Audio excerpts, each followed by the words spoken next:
वालेकुम रहमतुल्लाहि व बरकातुहू। इन्नल हम्दुलिल्लाह नहमदुहु व नस्तईनुहु व नस्तगफिरुहु व नऊज़ु बिल्लाहि मिन शुरूरि अनफुसिना व मिन सय्यिआति अमालिना। मन यहदिहिल्लाहु फला मुदिल्ल लहु व मन युद्लिल फला हादिय लहु व अशहदु अन ला इलाहा इल्लल्लाहु वहदहु ला शरीका लहु व अशहदु अन्ना मुहम्मदन अब्दुहु व रसूलुहु सल्लल्लाहु तआला अलैहि व अला आलिहि व सहबिहि व सल्लम तस्लीमान कसीरा। अम्मा बाद। আল্লাহ রাব্বুল আলামিনের যাবতীয় প্রশংসা যে আল্লাহ রাব্বুল আলামিন আমাদেরকে সরল পথ সিরাতে মুস্তাকিমের রাস্তা দেখিয়েছেন বা দিক নির্দেশনা দিয়েছেন। সালাত এবং সালাম নাযিল হোক নবী মুহাম্মদ রাসূলুল্লাহ সাল্লাল্লাহু আলাইহি ওয়াসাল্লামের উপর, যার নিয়ে আসা আদর্শই হচ্ছে সিরাতে মুস্তাকিম, সেটি হচ্ছে সালাফি মতাদর্শ, সেটা হচ্ছে সালাফদের অনুসরণ, রাসূলুল্লাহ সাল্লাল্লাহু আলাইহি ওয়াসাল্লামের অনুসরণ এবং তার সাহাবায়ে কেরাম, তাবেঈন, তাবা তাবেঈন রাদিয়াল্লাহু তাআলা আনহুম আজমাইন, তাদের অনুসরণ হচ্ছে সালাফি মতাদর্শ। আমাদের ধারাবাহিক মানহাজের আলোচনা এই বছরে চলে আসছে দীর্ঘ সময় ধরে। আজকে পর্ব নম্বর 29। বিষয়বস্তু হচ্ছে, আমরা যেমন ধারাবাহিক চলে আসছি শেখ আল্লামা সালেহ ফাওজান হাফিজাহুল্লাহ তাআলার প্রশ্ন উত্তর থেকে আজকের বিশেষ করে বিষয়বস্তু হচ্ছে সালাফি মানহাজ বা সালাফে সালেহিনের মানহাজ আঁকড়ে ধরার ক্ষেত্রে শরীয়তে নীতিমালা, বেশ কিছু নীতিমালা, কায়দা কানুন রয়েছে, যার মাধ্যমে একজন মুসলিম সালাফি মানহাজ বা সালাফে সালেহিনের, রাসূলুল্লাহ সাল্লাল্লাহু আলাইহি ওয়াসাল্লাম, সাহাবায়ে কেরাম, তাবেঈন, তাবা তাবেঈন, তাদের মতাদর্শকে আঁকড়ে ধরে থাকতে পারবে এবং আঁকড়ে ধরে আছে কি না এটা বোঝা যাবে। তার আগে ছোট্ট একটি আলোচনা। প্রশ্ন নম্বর 112-তে উল্লেখ করেছেন, প্রশ্নকারী প্রশ্ন করছেন শেখ সালেহ ফাওজান হাফিজাহুল্লাহ তাআলাকেও, যে সুন্নাতের বড় মর্যাদা রয়েছে এবং সুন্নাতের যারা অনুসারী বা আহলে সুন্নাত ওয়াল জামাত, কোরআন সুন্নাহর আলেম যারা, তাদের বড় মর্যাদা রয়েছে এবং এই সুন্নত সম্পর্কে জ্ঞান অর্জন করা এবং তার অনুযায়ী আমল করা, সুন্নতের পাবন হওয়া আর শিরক বিদআত থেকে মুক্ত হওয়া, এর বড়ই গুরুত্ব রয়েছে। এই মর্মে যদি আমাদেরকে কিছু উপদেশ দিতেন, তখন শেখ সালেহ ফাওজান সংক্ষিপ্ত একটি উপদেশ দিচ্ছেন। বলছেন, আল্লাযী নুসি বিহি আনফুসানা ওয়া ইখওয়ানানা হুয়া তাকওয়াল্লাহি তাআলা। প্রথম যেই ওসিয়ত বা উপদেশ করব আমরা নিজেদেরকে এবং আমাদের ভাইদেরকে। একজন মুসলিম অন্য কাউকে উপদেশ দেওয়ার আগে নিজেকে উপদেশ দেবে। ওসি নফসি ওয়া ইয়াকুম।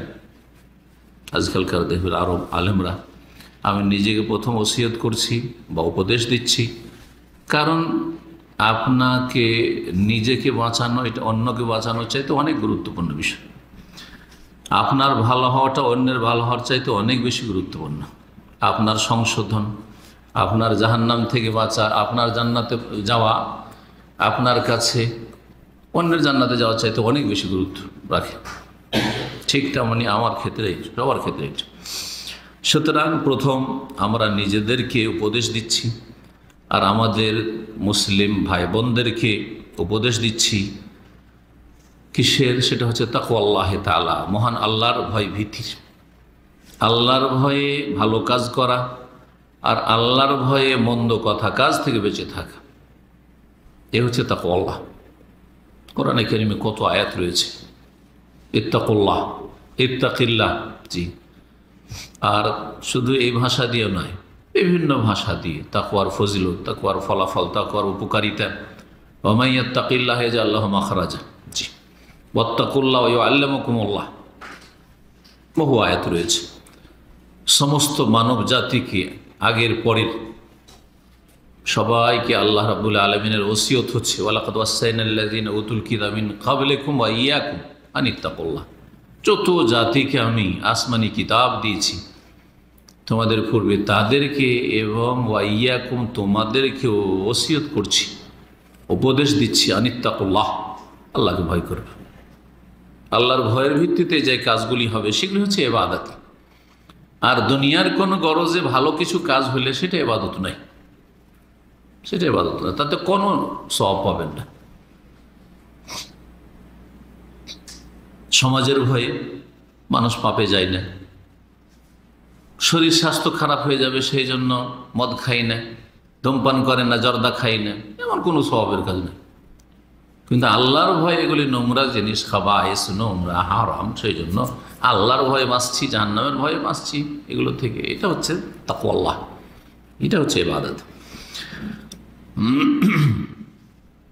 সমাজের মহিলারা পর্দা করে, বোরকা পরে মুসলিম সমাজে বাস করি, যেমন সৌদি আরবে বিনা বোরকাতে শাড়ি পরে কোনো মহিলা বেরোইতে পারবে না, সেই জন্য বোরকা পরা কোনো ইবাদত নেই, কোনো ইবাদত নেই, আদাত, একটি অভ্যাস, ট্রেডিশন।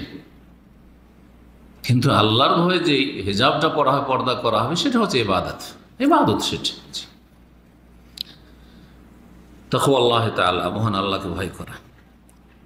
দ্বিতীয় যে উপদেশ দেবো সেটা হচ্ছে তামাসসুক বিমানহাজি সালাফিস সালেহ, সালাফিস সালেহিনের আদর্শকে আঁকড়ে ধরা। সালাফিস সালেহিন বারবার করে এর আগে বলেছি, এই তিনটি যে স্বর্ণযুগ, খায়রুল করুন, নবী সাল্লাল্লাহু আলাইহি ওয়াসাল্লাম বলেছেন এই যুগের লোকেরা, রাসূলুল্লাহ সাল্লাল্লাহু আলাইহি ওয়াসাল্লামের পরে সাহাবায়ে কেরামদের যুগ রাদিয়াল্লাহু আনহুম আজমাইন, তাবেঈনদের যুগ রাহিমাহুমুল্লাহ জামিআন, তাবা তাবেঈনের যুগ রাহিমাহুমুল্লাহ জামিআন। আর তাবা তাবেঈনের যুগেই চার ইমাম এসছেন, ইমাম আবু হানিফা রাহিমাহুল্লাহ, ইমাম শাফি রাহিমাহুল্লাহ, ইমাম মালিক রাহিমাহুল্লাহ, ইমাম আহমদ রাহিমাহুল্লাহ। এছাড়া আইমায়ে মুহাদ্দিসিন যারা, ইমাম বুখারী থেকে শুরু করে সমস্ত আইমা, প্রায় কুতুবুস সিত্তার আইম্মা সব এই যুগগুলিতে চলে এসছেন, তাবা তাবেঈন পর্যন্ত। তো এই যুগটা ছিল স্বর্ণযুগ। এই যুগের মুসলিমদের আদর্শ, মুসলিমদের অনুসরণ করা, বেদাতীদের নয়। তখনও কিছু অল্প স্বল্প বেদাতি বেরিয়েছিল তাবেঈনদের যুগ, তাবা তাবেঈনের যুগ, তাদের নয়, তার আদর্শ নয়। এরা হচ্ছে সালাফে সালেহ, এমন সালাফ যারা সালেহ, নেক, তাদের মানহাজকে, মতাদর্শকে আঁকড়ে ধরার উপদেশ দিচ্ছি। যখন তাদের আপনি মানহাজকে, আদর্শকে আঁকড়ে ধরবেন, তাহলে তাদের বিপরীত পথে যারা গেছে তারা হচ্ছে মুবতাদিয়া, বিদাতি, এবং তাদের কর্মকাণ্ডগুলি হচ্ছে বেদাতি কর্মকাণ্ড। শুধু বেদাত থেকে এবং বেদাতি থেকে বেঁচে থাকবেন। ওয়াল হাজরু মিনাল বিদ'i ওয়াল মুবতাদিঈন বলছেন, আর সতর্ক সাবধান করছি, উপদেশ দিচ্ছি যে সাবধান থাকুন বেদাত থেকে এবং বেদাতি থেকে, খাওয়ারিজ থেকে, খারিজি চরমপন্থী, ওইরকম ওয়াফেজ থেকে, শিয়া ওয়াফেজ থেকে, মাজারপন্থীদের থেকে, সুফিদের থেকে, যারা ধর্মকে বিকৃত করেছে। জি, ওয়াল ইনায়াতু বিদারাসাতিল আকিদাতিস সহিহ ওয়া মা ইউদাদ্দুহা, এবং সহি আকিদা আর তার পরিপন্থী বিষয়গুলি লেখাপড়া করা, চর্চা করার প্রতি গুরুত্ব আরোপ করা বা গুরুত্ব দেওয়ার উপদেশ দিচ্ছি। তাহলে তৃতীয় উপদেশ হচ্ছে যে সহি আকিদা জানবেন, আর সহি আকিদার পরিপন্থী বিষয়গুলি জানবেন আপনি, আর এর উপর আপনি গুরুত্ব দেবেন। আকিদার গুরুত্ব দিতে হবে, সবচেয়ে বেশি আপনার জীবনে গুরুত্ব পাবে আপনার আকিদা, ধর্মীয় বিশ্বাস, ইবাদতের আগে, আখলাকিয়াতের আগে, হালাল হারামের আগে, হ্যাঁ, জায়েজ না জায়েজের আগে, এগুলোও গুরুত্বপূর্ণ। কিন্তু এর চাইতে বেশি প্রথম যে গুরুত্ব দিতে হবে সেটা হচ্ছে আকিদা। সহি আকিদা শিখতে হবে, বিশ্বাস করতে হবে, ওই অনুযায়ী আমল করতে হবে, সেদিকে দাওয়াত দিতে হবে। আর যেগুলি সহি আকিদা বিরোধী যে বিষয়গুলি, শিরক, বিদআত, সহি আকিদা পরিপন্থী ভ্রান্ত যেগুলি আকিদা, সেগুলিকেও জানতে হবে বাঁচার জন্য, এবং সেগুলি থেকে নিজে বাঁচতে হবে, নিজের পরিবারকে বাঁচাতে হবে, নিজের সমাজকে বাঁচাতে হবে, আর সেগুলি থেকে মানুষকে সতর্ক করার দাওয়াত দিতে হবে। আকিদা, সহি আকিদা হচ্ছে কিবলার মতো, সহি আকিদা হচ্ছে কিবলার মতো। কিবলা ঠিক আছে, তাহলে আপনি 2 রাকাতও যদি নামাজ পড়েন এটা কবুল হবে। আর কেবলার আপনি গরজি করলেন না, জানারই চেষ্টা করলেন না, কোন একদিকে নামাজ পড়লে হয়, সারা রাতও যদি তাহাজ্জুদ পড়েন 1 রাকাতও কবুল হবে না। ঠিক ওই রকম আকীদা ঠিক না থাকলে বাকি কবুল হবে না। জি, তাওহীদ হচ্ছে তাহারাতের মতো পবিত্রতা, ওযু, গোসল। আর শিরক হচ্ছে হাদাসের মতো নাপাকি, বেউযু হয়ে যাও। হাদাস আকবার না হাদাস আসগর। শিরক আকবর হচ্ছে হাদাস আকবর, যদি আপনার উজু ছিল, গোসল ছিল, আর তারপরে স্বপ্নদোষ হয়ে গেল, তাহলে আপনার হাদাসা আকবর হয়েছে। ওই রকমই যে বড় শিরক তার হাদাসা আকবর। হাদাসা আকবর হইলে কোনো এবাদত বন্দি করবে না যতক্ষণ পর্যন্ত আপনি গোসল না করবেন। ঠিক ওই রকম যে শিরকে আকবর করে তার কোনো আমলই থাকবে না, সব আমল ধ্বংস হয়ে যাবে। লাইন আশরাকতাম লা ইয়াহবাতান্না আমালুক ওয়া লাউ আশরাকু লাহাবিতা মা কানু ইয়ামালুন, সব আমল ধ্বংস হয়ে যাবে। বিদআত যদি থাকে, যে আমলে বিদআত থাকবে সেই আমল ধ্বংস হয়ে যাবে। হাদাসা আসগার যেমন থাকলে উজু নেই, তাহলে বিনা উজুতে যে ইবাদতগুলি করা যায় না, সালাত পড়া যায় না, কোরআন স্পর্শ করা যায় না, তওয়াফ করা যায় না, করা যাবে না।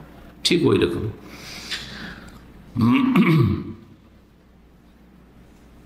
4 নম্বর উপদেশ হচ্ছে যে এমন ওলামাদের কাছ থেকে আপনি দ্বীন গ্রহণ করবেন যারা তাদের ইলমের ক্ষেত্রে, আকীদার ক্ষেত্রে নির্ভরযোগ্য।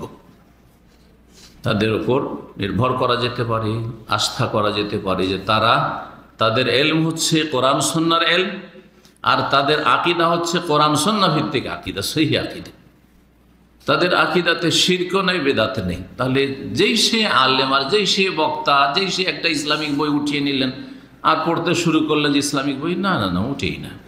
আপনি শিরকে ডুবে যাবেন, বেদাতে ডুবে যাবেন। ইসলামী বই পুস্তকের নামে যে কত শিরকি আর বিদাতি বই আছে, তো আল্লাহ ভালো জানে, আল্লাহ হেফাজত করে। বিদাতে ভরা, শিরকি ভরা। ওয়াল হাযরু মিন দুআতি সু, আর যারা মন্দ দায়ী, দোয়াত সু মানে হকের দায়ী দেয়, ভ্রান্ত পথের দায়ী, শিরকের দিকে আহ্বান করে, মাজারের দিকে আহ্বান করে, বিদআতের দিকে আহ্বান করে, মিলাদ কিয়ামের দিকে আহ্বান করে। এরকম বহু যে বিদআতগুলি রয়েছে মুসলিম সমাজে ছড়িয়ে আছে, জি, সুফি ইজমের দিকে আহ্বান করে, হচ্ছে দোয়াত সু, মন্দ আলেম। আল্লাযীনা ইয়ালবিসুনা আল হাক্কা বিল বাতিল, যারা হকের সাথে বাতিলকে মিশিয়ে দেয়। সব কথা বাতিল হয় না, সব কথা বাতিল হলে তো কেউ নেবেন। সব কথা যদি বাতিল হয় তো কেউ তো নেবে না, ও জানবে যে তো ধর্মই না। একজন মুসলিম যার দ্বীন ইসলামে বিশ্বাস আছে, নাস্তিকের কথা নেবে? কেউ নেবে না। নাস্তিককে ধর্মের প্রতিনিধি হিসাবে 1%ও মানবে না, কারণ ও জানে যে নাস্তিকের সবগুলি খারাপ, একটিও ইসলামে ভালো কথা নেই, শুরু থেকে শেষ পর্যন্ত, তাই না? এটা বেদিনের কাছ থেকে নেবে না। কিন্তু যারা ধর্মীয় পোশাক পরে আছে, ধর্মীয় রঙে যারা রঙে আছে, এই যে বেদাতি দলগুলি যা আছে ময়দানে, বারবার করে সে নামগুলি নিতে চাইছে না, মাঠে ময়দানে ফিল্ডে আপনি যে বেদাতি দলগুলি দেখবেন, এদের কিছু চমৎকার কথা আছে, হ্যাঁ, তারপরে কিছু ভালো ভালো দিকও আছে, হ্যাঁ, আর তাতে কারো শিরক ভরা আছে, কারো বিদআত ভরা আছে, কারো গণতন্ত্রের মতো কুফরি ইসলামের নামে ভরা আছে, হ্যাঁ, ইত্যাদি ইত্যাদি। ভাঙচুর করা আর মানুষ মারা, যদি তাদের বিরোধীকে মারে তাহলে ওটা জিহাদ হয়ে গেল। জি হ্যাঁ, এই যে গুমরাহিগুলো আছে তাদের, চরমপন্থা, তাদের চরমপন্থা।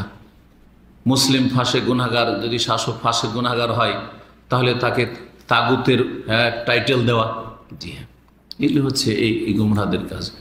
তো এর ভালো কথার মাঝখানে এই বিষগুলি ঢুকা আছে।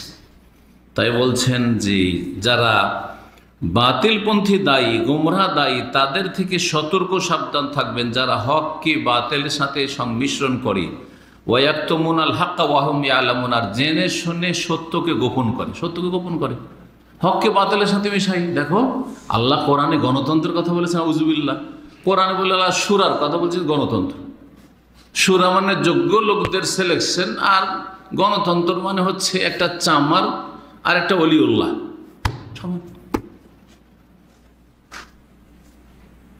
একটা নিকৃষ্ট ব্যক্তি সমাজে আর একটা সবচেয়ে ভালো ব্যক্তি সমান। সুরা হইল আলেম হয়ে এই কথাগুলি বলছে, তার কাছ থেকে ধোকা খাবে মানুষ। কিন্তু যারা দুনিয়ার রাজনৈতিক দল, তাদের থেকে ধোকা খাবে না কেউ, কারণ ও জানছে যে এরা ইসলামের প্রতিনিধি নয়। নাম বলার দরকার আছে? যেসব দুনিয়াবী রাজনীতি করছে, ধর্মের রঙের রঞ্জিত নয় তাদের রাজনীতিটা, ধর্মীয় রাজনীতি নয়, তাদেরকে কেউ ইসলামের প্রতিনিধি মনে করবে কেউ মনে করবে না যারা ইসলামের প্রতিদিনই যান।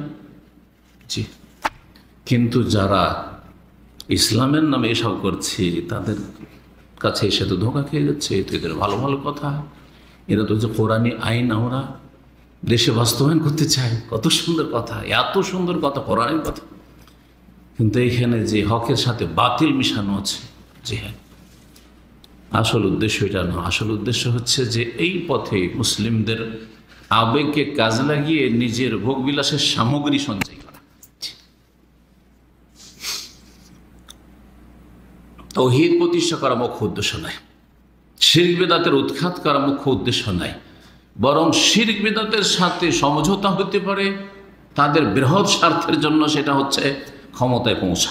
আমাদেরকে কোন রকম ক্ষমতায় পৌঁছা দেন, আমাদের ঐক্য, আমাদের সাথে সবার ঐক্য হতে পারে। আমরা শিয়ার সাথে ঐক্য করতে চাই, মাজারপন্থীদের সাথে ঐক্য করতে চাই, ঐক্যের ভিত্তি কিছুই নেই। ঐক্যের ভিত্তি তাওহীদও না, সুন্নাতও না, হ্যাঁ, আর শিরকের বিরুদ্ধে না, বিদআতের বিরুদ্ধেও না, আর কোরআন সুন্নাহকে আঁকড়ে ধরাও না, এগুলো কিছুই না তাদের কাছে। আমরা যে টার্গেটটা করেছি সেখানে আমাদেরকে পৌঁছার সুযোগ করে দেন আপনারা। হ্যাঁ, না না, বড়ই ধোঁকা এরা দিচ্ছে। ধোঁকা প্রতারণার শিকার হচ্ছে এদের থেকে। দুনিয়ার যারা রাজনীতি করছে তাদের থেকে কেউ প্রতারণার শিকার হবে না। সবাই জানে যারা দুনিয়াদার এরা পেটের জন্য রাজনীতি করছে, কিন্তু এদেরকে যে না, এরা ধর্মের জন্য, আল্লাহর জন্য রাজনীতি করছে। গণতন্ত্রের রাজনীতি করছে আর হচ্ছে আল্লাহর জন্য রাজনীতি করছে। ওয়ায়াকতুমুন আল হাক্কা ওয়া হুম ইয়ালামুন, জেনে শুনে তারা হককে গোপন করে। যারা জেনে শুনে হককে গোপন করে তাদের মধ্যে ইহুদিদের চরিত্র রয়েছে, কারণ ইহুদিরা জানতো আর সত্যকে গোপন করত। ওয়াহাজিহি সিফাতুল ইহুদ, ভাষ্যকার বলছেন যাদেরকে আল্লাহ মাগযুব আলাইহিম, জেনে শুনে সত্যকে গোপন করেছে, সেজন্য আল্লাহর গজব তাদের রয়েছে। আবিল জাহালা, অথবা কিছু মূর্খ আছে, আল্লাযী ইয়াদউনাল হক, যারা হকের দাবিদার, ওহুম লা ইয়ারিফুন, কিন্তু হক জানে না, অজ্ঞ হক থেকে।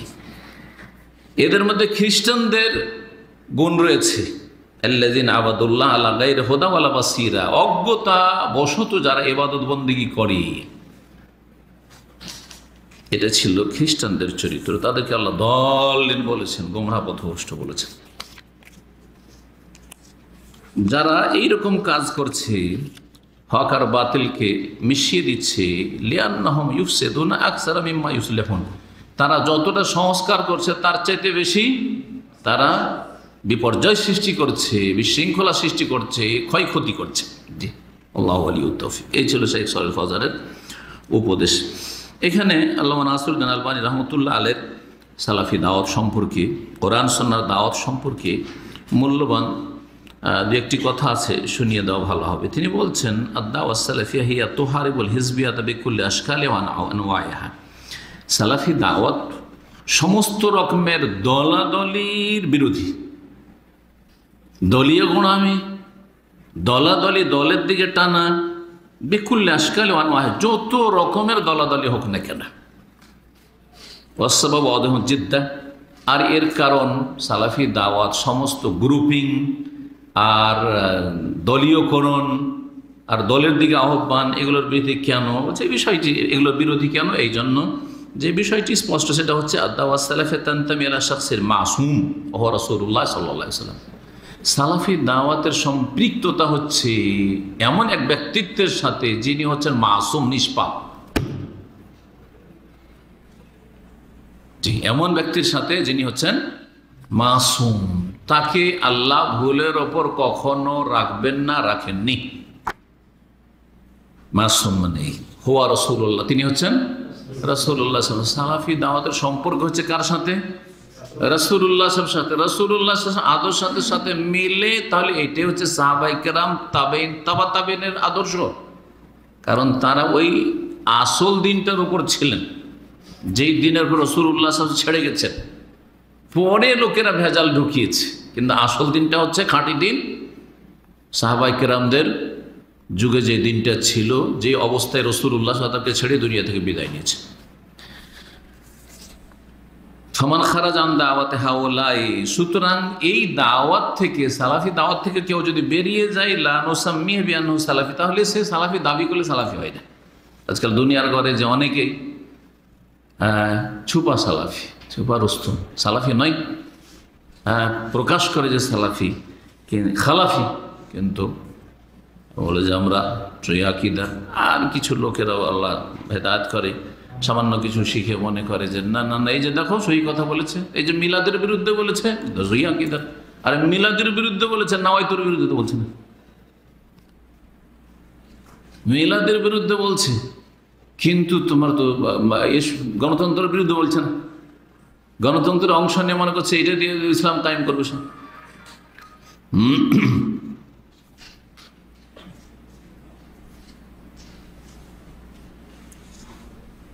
আম্মাল আহজাবুল উখরা ফায়ান্তামুনা ইলা আশখাসিন গায়রি মাসুমিন, পক্ষান্তরে সালাফি দাওয়াত ছাড়া, সালাফি মানহাজের অনুসারী ছাড়া অন্য অন্য যে দলগুলি রয়েছে সেগুলির সম্পর্ক হচ্ছে এমন সব ব্যক্তির সাথে যারা মাসুম নয়, যারা ভুলের ঊর্ধ্বে নয়, যারা সারা জীবন ভুলের উপরে থেকে যেতে পারে, তাদের সংশোধনের জন্য কখনো জিবরাইল আসেনি আর আসবে না। উদাহরণস্বরূপ আমি যদি একটা ভুল করি, সেই ভুলটা জরুরি নয় যে আমার সংশোধন হয়ে যাবে, হইতেও পারে কখন হয়তো সহিটা জানতে পারলাম কোনোভাবে, নিজেই পড়াশোনা করে, অথবা কেউ আমাকে সতর্ক করে দিল আর সেটা মেনে নিলাম, সুতরাং সংশোধন হয়ে গেল। আর যদি এইরকম কোনো সুযোগ সুবিধা না পাই, তাহলে আমি সারা জীবন ভুলের উপরে থেকে গেলাম, হতে পারে কিনা? তাহলে আমি মাসুম নই, গায়ের মাসুম, আমি মাসুম নই, আমার কথা মাসুমের ভুলের ঊর্ধ্বে নয়। এইরকমই অন্য অন্য সমস্ত মানুষ, আম্বিয়া রসুলগণ ছাড়া যে কোনো মানুষের ভুল হওয়ার সম্ভাবনা রয়েছে, ভুল হয়েছে, কারো কম কারো বেশি, কারো ফিকি মাসাইলে ভুল হয়েছে, কারো আকীদায় ভুল হয়েছে। আকীদার ক্ষেত্রে ছাড়া দেওয়া যায় না, ফিকি মাসাইল সুন্নাত মুস্তাহাবের ব্যাপার স্যাপার আছে, সেই সংকীর্ণতা রাখবেন না, গোড়ামি রাখবেন না, কিন্তু সহিটা জানার চেষ্টা করবেন এবং সহিটা মানার চেষ্টা করবেন, যেটা আপনার কাছে সহি, শুদ্ধ, সঠিক বলে প্রমাণিত হয়েছে সেটার প্রতি আমল করার চেষ্টা করবেন, সেদিকে দাওয়াত দেবেন, লুকিয়ে রাখবেন না। আবার তো তিনি তাই বলছেন যে অন্যান্য যতগুলি দল রয়েছে এগুলি সম্পর্ক কার সাথে? এমন ব্যক্তিদের সাথে যারা মাসুম নয়। ইখওয়ানুল মুসলিমিনের সম্পর্ক হাসানুল বান্নার সাথে, তাই না? তাবলীগ জামাতের সম্পর্ক মৌলানা ইলিয়াসের সাথে, নকশবন্দি সিলসিলার সম্পর্ক নকশবন্দির সাথে, একজন সুফি ইমাম তার সাথে। চিশতিয়া তরিকার সম্পর্ক হচ্ছে খাজা মঈনুদ্দিন চিশতির সাথে। কাদেরিয়া তরিকার সম্পর্ক হচ্ছে আব্দুল কাদের জিলানির সাথে, আব্দুল কাদের থেকে কাদেরি। এইভাবে এইভাবে যত নেবেন আপনি বুঝে নিতে পারেন। জামাত ইসলামের সম্পর্ক হচ্ছে মৌলানা মওদুদির সাথে, হাদিস ওয়ালা হারাজ। এইভাবে এমন ব্যক্তিদের সাথে সম্পর্ক এই দলগুলির বা এই ফিরকাগুলির যারা মাসুম নাই, ভুলের ঊর্ধ্বে না, বরং আকীদাতে ভুল আছে অধিকাংশের। পক্ষান্তরে সালাফি দাওয়াত হচ্ছে এমন একটা দাওয়াত যে এই দাওয়াতের সম্পর্ক কার সাথে? মাসুম ব্যক্তিত্বের সাথে, যিনি মাসুম, যিনি ভুলের ঊর্ধ্বে, তার ভুল হয়নি। আর যদি কোথাও সম্ভাবনা দেখা গেছে জিবরাইল আলাইহিস সালামের সাথে সাথে ওহী নিয়ে এসেছে, জি আবাসা ওয়া তাওয়াল্লা আন জাহুল আমা, জি এইভাবে ওমা ইয়ানতিকু আনিল হাওয়া, নিজের খেয়াল খুশি কোনো কথা বলেনি। আমরা খেয়াল খুশি, আমি এটাকে ঠিক বুঝছি বলে দিলাম, আমার হাওয়া থেকে আমার মন চাইছে এটাকে ঠিক বলে দিলাম। কিন্তু নবী সাল্লাল্লাহু আলাইহি ওয়াসাল্লাম এভাবে কথা বলতেন না। ইন হুয়া ইল্লা ওয়াহিয়ুন ইউহা, ওহী আসলি কথা বলতেন, মাসুম। তারপরে এই আদর্শ পুরোপুরি মেনেছেন সাহাবায়ে কেরামগণ, যারা হচ্ছে সালাফদের প্রথম সারি, তাবেঈন এজাম, তাবা তাবেঈন রাহিমাহুমুল্লাহ জামিয়ান। সুতরাং এই জামাত রাসূলুল্লাহ সাল্লাল্লাহু আলাইহি ওয়াসাল্লামের পরে সাহাবায়ে কেরামদের জামাত, তাবেঈনদের জামাত, তাবা তাবেঈনের জামাত, তারা মাসুম। এই উম্মত মাসুম। আর ওই যুগে ইখতিলাফ কম ছিল, ফিরকাবাজি কম ছিল, আকীদার বিভ্রান্তি কম ছিল। 73 দল হয়ে যায়নি তখন, আর এখন তো দলের অভাব নেই। জি হ্যাঁ। তারপরে বলছেন আলবানী রাহিমাহুল্লাহ, মানে দা সালাফিয়া, কেউ যদি নিজে সালাফি বলে দাবি করে, আর সালাফি মতাদর্শ হচ্ছে ওয়াহিয়াল কিতাব ও সুন্নাহ, সেটা হচ্ছে আল কিতাব ও সুন্নাহ, কোরআন এবং সহিহ সুন্নাহ মেনে চলা। যদি কেউ দাবি করে যে আমি সালাফদের অনুসারী, সালাফি মতাদর্শে বিশ্বাসী এবং তার অনুসারী, তাহলে ফালাইহি আইয়াসিরা মাসিরাত সালাফ, তার জন্য সালাফদের পথে চলা আবশ্যক। সালাফদের পথে চললেই সে সালাফি হতে পারবে, সাহাবায়ে কেরামদের পথে চলতে হবে। ওয়াইল্লা আল ইসমু লা ইগনি আন হাকিকাতিল মুসাম্মা, না হলে নাম আসল মর্মকে পরিবর্তন করতে পারে না। শুধু নামে কিছু যায় আসে না। নাম দিলেন খুব চমৎকার নাম, আহলুস সুন্নাত ওয়াল জামা। আমাদের দেশের ভারত, বাংলাদেশ, পাকিস্তানের রেজভি বেরলভীদের নাম কি? আহলে সুন্নাত। এর চেয়ে ভালো নাম আর কি হতে পারে? আহলুস সুন্নাহ মানে সুন্নাহওয়ালা, যাদের মধ্যে বেদাত নেই, এটাই না। আর ওয়াল জামাত মানে জামাতওয়ালা, জামাতওয়ালা মানে জামাতুস সাহাবা, সাহাবায়ে কেরামদের জামাতের অনুসারী। জি না, যারা সবচেয়ে বেশি শিরক বিদাত করে, কবর মাজার পূজা করে, আর তাদের শিরকি বিদাতি আকীদা বেরলভী ভারত উপমহাদেশে, তারা এই চমৎকার নামটি নিয়েছে। এই নাম কোনো কাজে আসবে না। বরং যারা আহলুস সুন্নাত ওয়াল জামাত, সমস্ত আহলুস সুন্নাত ওয়াল জামাতকে তারা বলছে জঘন্য কাফের, আউযুবিল্লাহ। তাকফিরে এরা ফার্স্ট।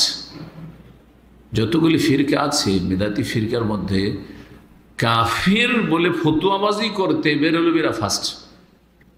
বাংলাদেশে দেখেন কিভাবে জনপুরি, হ্যাঁ, ঢালাহারে কাফের, হ্যাঁ, এই যে এগুলো হচ্ছে বেদাতীদের লক্ষণ, মানুষকে কাফের বলা। আমল যার কারো যদি কুফর হয়, তারপরেও কাফের বলা অত সহজ নয়, ওর কিছু কায়দা কানুন রয়েছে, নীতিমালা রয়েছে। তো এগুলি হচ্ছে লক্ষণ কিসের? এগুলি হচ্ছে যারা নামে আহলে সুন্নাত, নামটা চমৎকার কিন্তু নাম কাজে আসবে না। ওই রকমই আজকাল বেশ কিছু বক্তা বেরিয়েছে যারা সালাফিদেরকে ধোঁকা দিচ্ছে, কিন্তু আসলে সেসব বক্তারা সালাফি নয়। তাদের থেকে সতর্ক সাবধান হওয়ার প্রয়োজন রয়েছে, তাদের থেকে এলেম নেওয়া জায়েজই নয়। আমাদের আলোচনার আসল বিষয়বস্তু কিন্তু বাকি আছে, কিন্তু গুরুত্বপূর্ণ আলোচনা ছিল, তাই একটু বিস্তারিত এটা করলাম। আলোচনা বলেছিলাম যে 113 নম্বর প্রশ্ন থেকে পড়ে শোনাই। মাহিয়া দাওয়াবিত আশ-শারঈয়্যা আল্লাতী ইউহাফিজু বিহাল মুসলিম আলা ইলতিজামিহি ওয়া তামাসসুকিহি বিমানহাজি সালাফিস সালেহ। সালাফে সালেহিনের মানহাজকে আঁকড়ে ধরা এবং তার পাবন্দি করা প্রতি একজন মুসলিম যে যত্নবান হবে, এর জন্য নীতিমালা কি? যে নীতিমালাগুলি সামনে রাখলে সে অনুধাবন করতে পারবে যে আমি সালাফি মতাদর্শের বা সালাফে সালেহিনের মানহাজের অনুসারী, সালাফে সালেহিনের মানহাজকে আমি ধরে আছি এবং তার থেকে আমি উল্টো পথে চলি না। ওয়াদামুল ইনহিরাফ আনহু ওয়া তাআসসুর বিল মানাহিজিদ দাখিলাতিল মুনহারিফা, আর যাতে করে যেসব ভ্রান্ত মতাদর্শগুলি ইসলামে ঢুকে পড়েছে সেগুলি থেকে বাঁচতে পারে বা সেগুলি থেকে প্রভাবিত না হয়, এর জন্য নীতিমালা কিছু বলে দেবেন কি? শেখ সালেহ ফৌজান এখানে 3টি নীতিমালা উল্লেখ করেছেন, 3টি নীতিমালা উল্লেখ করেছেন। সংক্ষেপে নীতিমালাগুলি বলি। তিনি বলছেন আদ-দাওয়াবিতুশ শারঈয়্যা, শরীয়তি নীতিমালা হচ্ছে, যেমন তিনি বলতে চাইছেন সামনে, বলছে তুফহামু মিন মাজমু মা সাবাকাল কালাম ফিহি, এর আগে যে আলোচনাগুলি হয়েছে সেগুলি থেকে বোঝার চেষ্টা করবেন।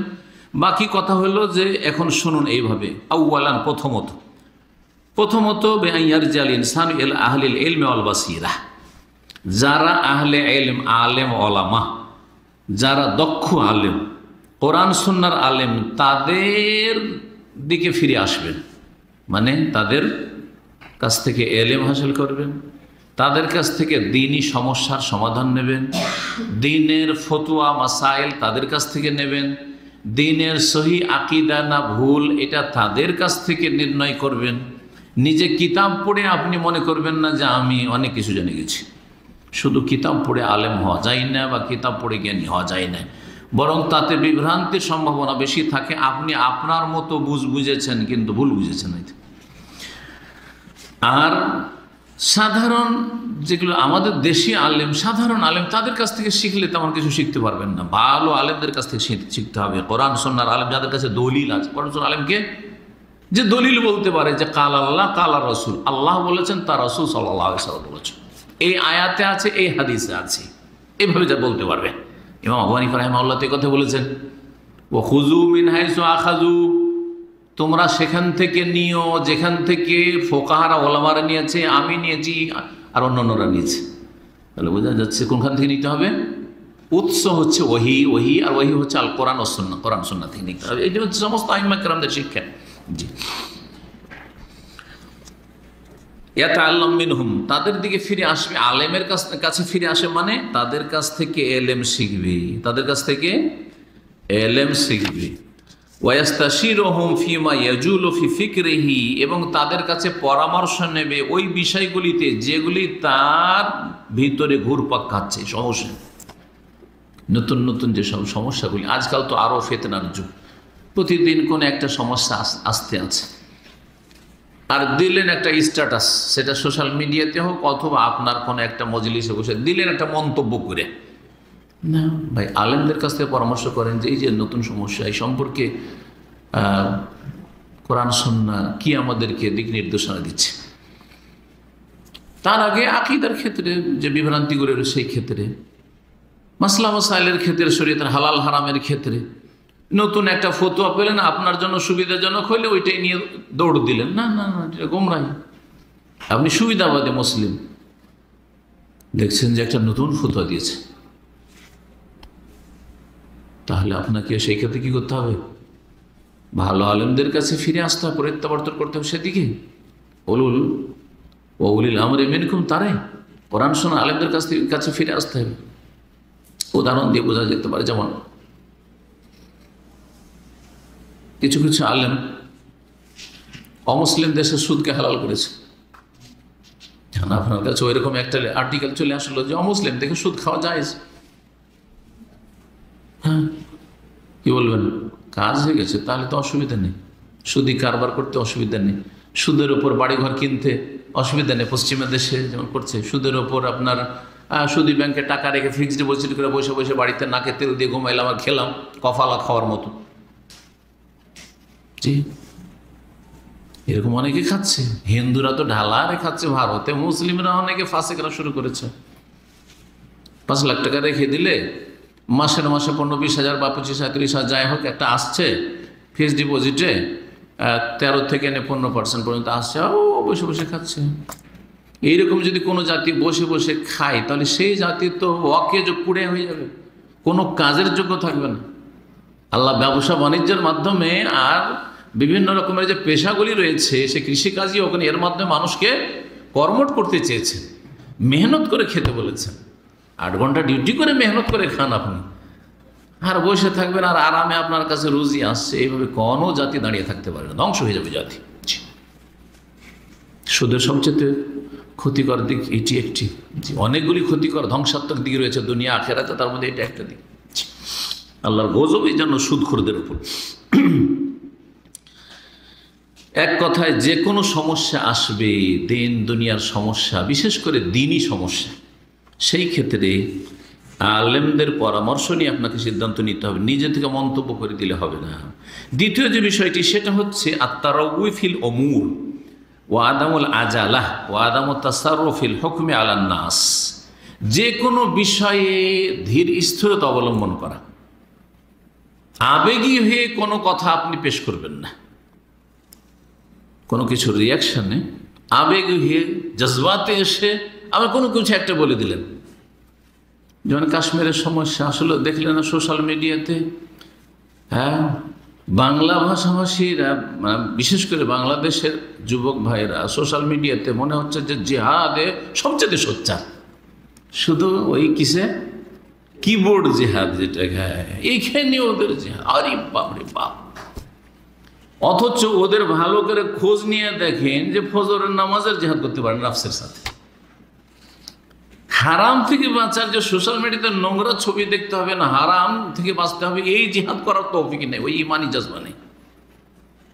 জি, বাপ মায়ের হক আদায় করা, আত্মীয় স্বজনদের হক আদায় করা, এইটুকু হক আদায় করতে পারেন না।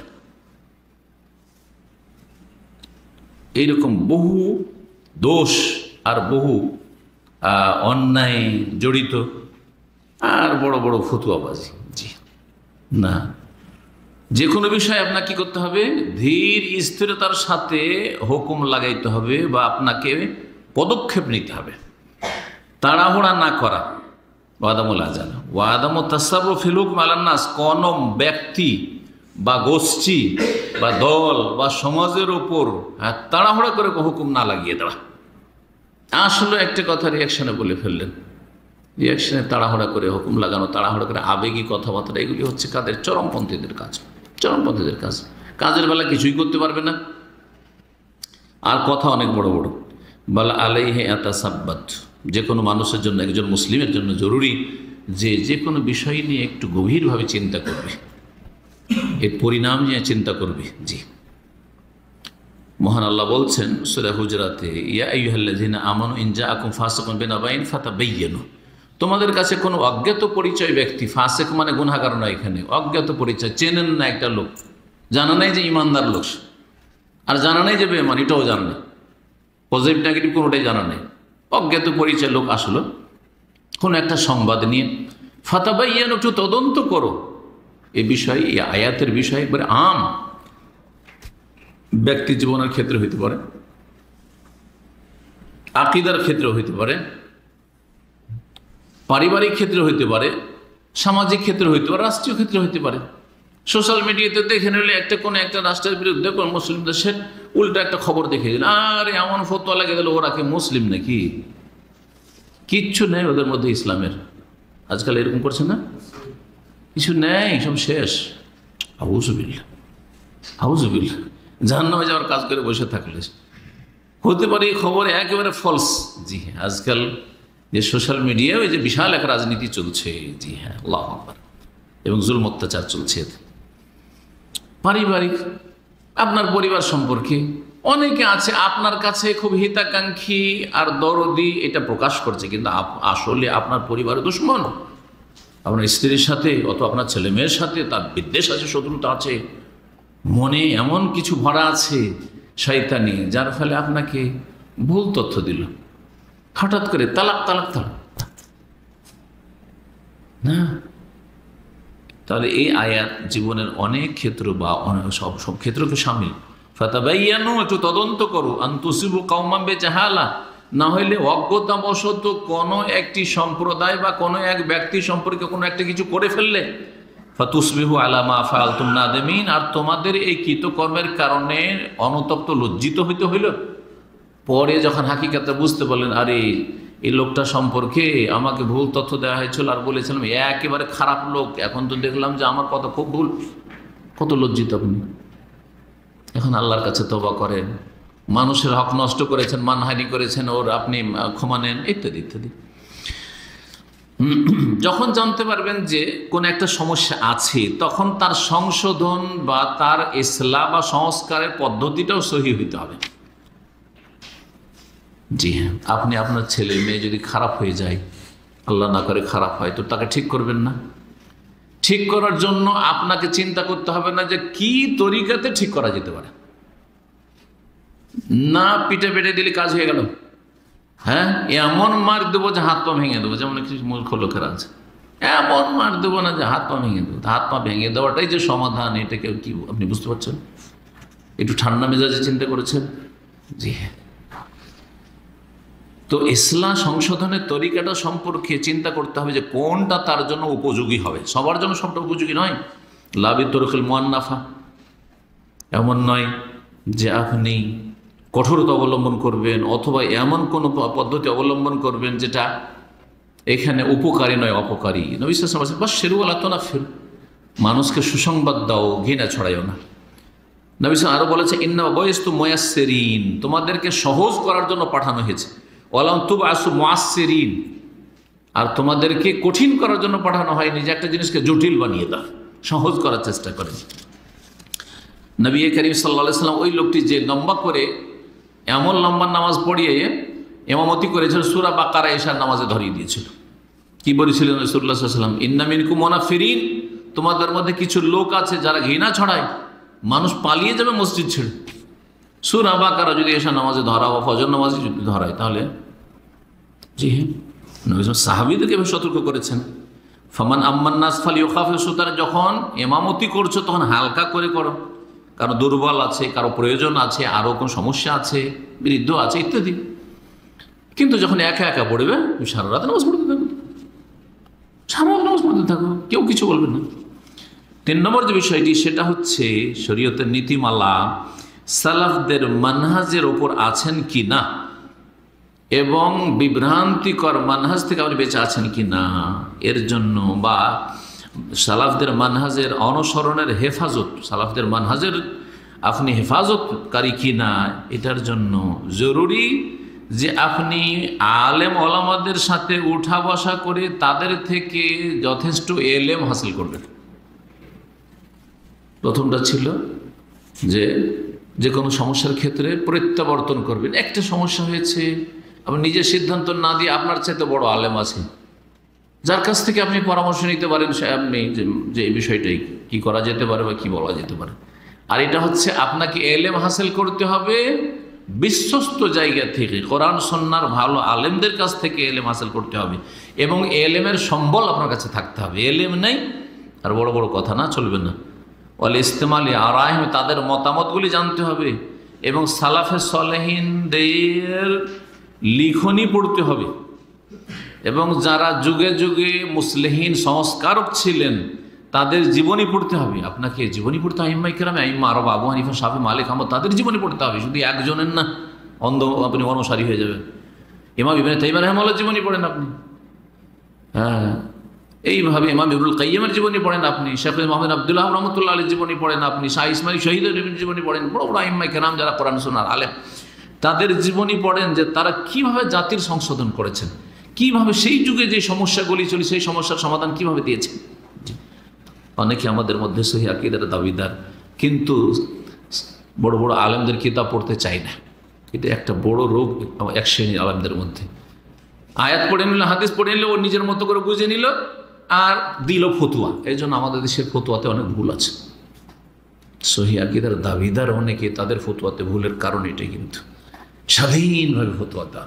এই জন্য আমি বলি ভাইদেরকে যে বর্তমান যুগে অন্তত বেশি যদি না পড়তেও পারে, এই বর্তমান বিংশ শতাব্দীর 3 জন পৃথিবীর সবচেয়ে বড় আলেম, আল্লামা শেখ আব্দুল্লাহ ইবনে বাজ রহমতুল্লাহ আলাইহি, সৌদি আরবের বিগত বড় মুফতি, এবং আল্লামা শেখ মোহাম্মদ বিন সালেহ ওয়াসিম রহমতুল্লাহ আলাইহি, এবং আল্লামা শেখ মোহাম্মদ নাসিরউদ্দিন রহমতুল্লাহ, এই 3 জনের কিতাব যদি পড়ে এবং 3 জনের ফতুয়াগুলিকে যদি মিলিয়ে দেখি, কোরআন সুন্নাহর দলিল আছে প্রত্যেকটা ফতুয়াতে, তাহলে অন্তত ফতুয়ার ক্ষেত্রে বিভ্রান্তি হবে। আকীদায় তো বিভ্রান্তি হবেই না, কারণ 3 জনই সহিহ আকীদার।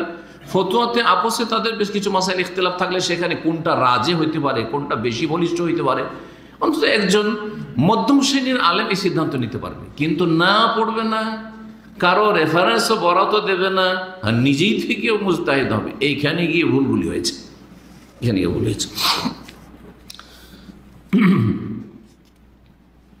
আর যদি এর নিচের হয়, আপনাদের মতো অনেকে 2-4 অক্ষর শিখলো এখান থেকে, আর সোশ্যাল মিডিয়াতে যে বসে গেল, ফেসবুকে আর এতে বসে গেল, ইউটিউবে আর দিয়ে দিল একটা বিষয় ফতোয়া দিয়ে। আরে ভাই, আপনি কতটা কি জানেন? আপনি আরবি ভাষাটা ভালো করে বুঝেন না আপনি, তো আপনার এই কাজ নেই। আপনার কাজ আপনার নিজেকে আলোকিত করা, অন্যকে আলোকিত করবেন শুধু মৌলিক বিষয়গুলি, আকীদার ক্ষেত্রে, তাওহীদের বিষয়ে, সুন্নাতের বেদাতের বিষয়গুলিতে, কিন্তু খুঁটিনাটি ফতোয়া মাসাইলে ঢুকবেন না আপনি। সালাফে সালেহিন আর যারা মুসলিহিন সংস্কারক, তাদের জীবনী চর্চা করা, তাদের জীবনী চর্চা করলে অনেক কিছু শিখতে পারবেন, বরং চরিত্রবান হইতে পারবেন, আকীদাও সংস্কার হবে, ইবাদতও সুন্দর হবে, তাদের রঙে রঞ্জিত হওয়ার চেষ্টা করবেন এবং তাদের চরিত্রে চরিত্রবান হবেন আপনি। তারা কিভাবে সমস্যার সমাধান দিতেন, কেমনভাবে তারা লোকজনকে উপদেশ দিতেন, কেমন করে ভালো কাজের উপদেশ দিতেন, অন্যায় কাজে বাধা দিতেন, কোনো কিছু সম্পর্কে কিভাবে তারা একটা হুকুম আপনি সাদের করতেন, এ তাদের জীবনীগুলো পড়া উচিত। জি হ্যাঁ, আল্লাহ রাব্বুল আলামিন সূরা ইউসুফের আয়াত নম্বর 111-তে ইরশাদ করেছেন যে কাহিনীতে মানুষের শিক্ষা রয়েছে। লাকাদ কানা ফি কাসাসিহিম ইবরাতুল লিউলিল আলবাব, নিশ্চয়ই তাদের কাহিনীতে, কিসসা কাহিনী মানে জীবনীতে, তাদের যুগে সে ঘটনাগুলি ঘটেছে বা তাদের জীবনে যা কিছু হয়েছে এগুলিতে ইবরা মানে ইবরাতুন মানে শিক্ষণীয় বিষয় রয়েছে। লিউলিল আলবাব কার জন্য? জ্ঞানীদের জন্য। তার আগে বলবো সালেহিনের আগে আম্বিয়া রসুলগণের জীবনী, অন্যান্য আম্বিয়ার জীবনের আগে সৈয়দুল মুরসাল মোহাম্মদ রাসূলুল্লাহ সাল্লাল্লাহু আলাইহি ওয়াসাল্লামের জীবনী, সিরাতুন নবী থেকে আপনার জীবনের অনেক কিছু শেখার রয়েছে, অনেক কিছু শেখার রয়েছে। নবীদের সিরাত থেকে অনেক কিছু শেখার রয়েছে। মুসা আলাইহিস সালামের জীবনী পড়েন আপনি, ইউসুফ আলাইহিস সালামের জীবনী পড়েন আপনি, আইয়ুব আলাইহিস সালামের জীবনী পড়েন আপনি। আপনার একটু অসুখ বিসুখ হওয়াতে আপনার হাহাকার অবস্থা, আর আপনি অসন্তুষ্ট আপনার তকদিরের উপর। আইয়ুব আলাইহিস সালাম কীভাবে ধৈর্য ধরলেন, ইউসুফ আলাইহিস সালাম কীভাবে ধৈর্য ধরলেন, চিন্তা করেন। নবীর ছেলে, দাস, চাকর, জি হ্যাঁ, মুসা আলাইহিস সালাম, তার জীবনী দেখেন কিভাবে আল্লাহ রাব্বুল আলামিন তার হেফাজত করলেন। আপনার আমার করতে পারেন না, অনেক কিছু শিখার রয়েছে।